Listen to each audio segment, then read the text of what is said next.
Syngenta Canada and C&M Seeds present the Wheat School on RealAgriculture.com.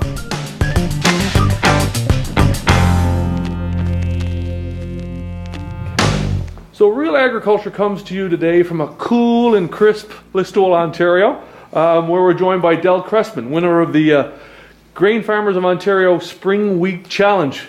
Welcome, Del. Thank you very much. Hey, and it's interesting to be talking spring wheat on a day like today, but you won the challenge with an average yield of about 112 bushels. That's pretty incredible. And we were talking off camera, and you noted that it really was a combination of good genetics, focus management, and good weather, of course, last year.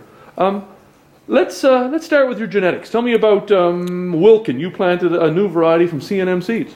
Yes, I did.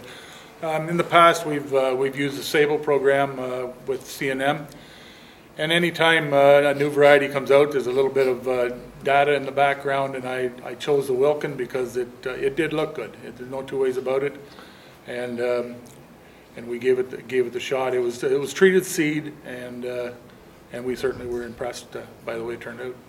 Now take us through the year. Let's talk about a little bit about field conditions. You planted April 9th, right? Yes, we planted on April the 9th. We probably made the decision about a week before that, changing it from corn to the spring wheat program. We did that because of the early spring, and we had lots of fertility in the ground, and we went with the spring wheat. This particular farm was a 150-acre farm, and we chose to go with the spring wheat probably because it's not a fully tiled farm. It's a farm that some years can be a little touchy. It certainly worked out good for us the way we. Luckily, we had good luck. Now, talk a little bit about, I guess, seeding rate and maybe your seeding depth. Okay, we'll touch a little bit on the on our tillage, which was not very much. It was soybean stubble, and we went in once with a soil finisher, John Deere soil finisher, not very deep. Our purpose was to try to have a fairly firm contact to the seed type soil, and this year with the ground conditions the way they were, it worked out perfectly. You could work it, we rolled it, then we went in with a John Deere no-till type drill that has good seed placement, and then we rolled it again afterwards, and then we got a rain. What about the seeding rate?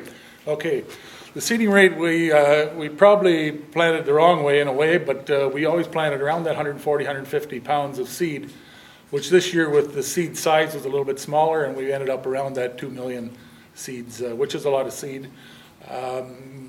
We could have probably got caught if we would have had a lot of rain.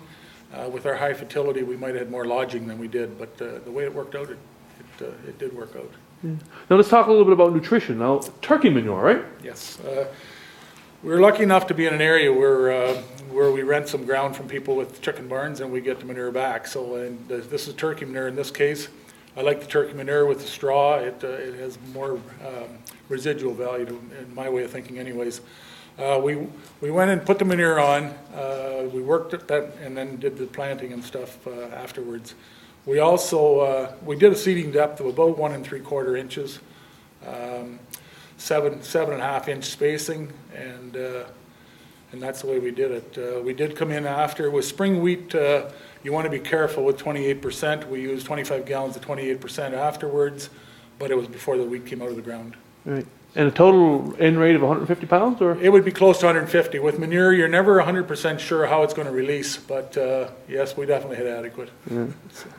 Now, obviously, weather played a big role in hitting 112 bushels. The weather had a very big role in it.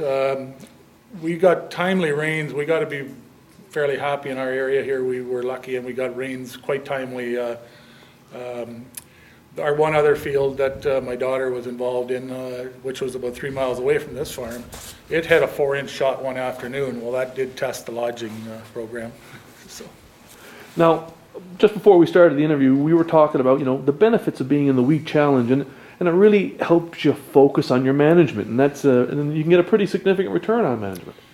Yeah, the wheat, of course, you want to be a little bit competitive too. That's the other thing, but you want to try to do things right, and the nice thing about this wheat challenge, and maybe most of the challenges that way, but you don't sign up until, I think it's in, I forget what the date is. It might be July or something like that, but it's you can see the crop.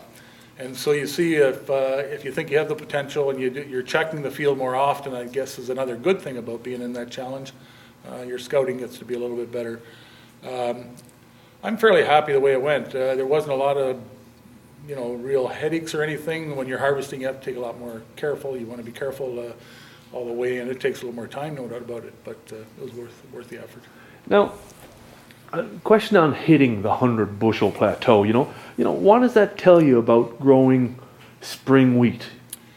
It's changed a lot of our minds because a lot of us, spring wheat has been sort of a tough crop to get a big yield. 60 bushels has been a good target figure. A lot of people we have hit 80 before, but we never had protein, so we couldn't qualify for the challenge. We had actually registered one year and it didn't work. So we should maybe hit on that a little bit too. I think the high fertility from the manure in the ground before and then what we applied probably held our protein. Generally, you don't get big yield and protein together. It's hard to put the two together. So. And you also talked about, it's more attractive for some of your better fields. That's another topic because spring wheat in the past maybe got shortchanged a little bit. When you grow corn and all these other crops, canola is another good example. Everybody needs the fertility, so wheat is held back. Well, now that we broke the 100 bushels and the price and everything was pretty good, and you get straw besides, it turned out to be a good crop, a profitable crop for the year. You're heading back to the challenge again this year? I'll be back. Good stuff. Hey, thank you for your time today, and hopefully we'll see you in the spring when it gets a little warmer. Thank you.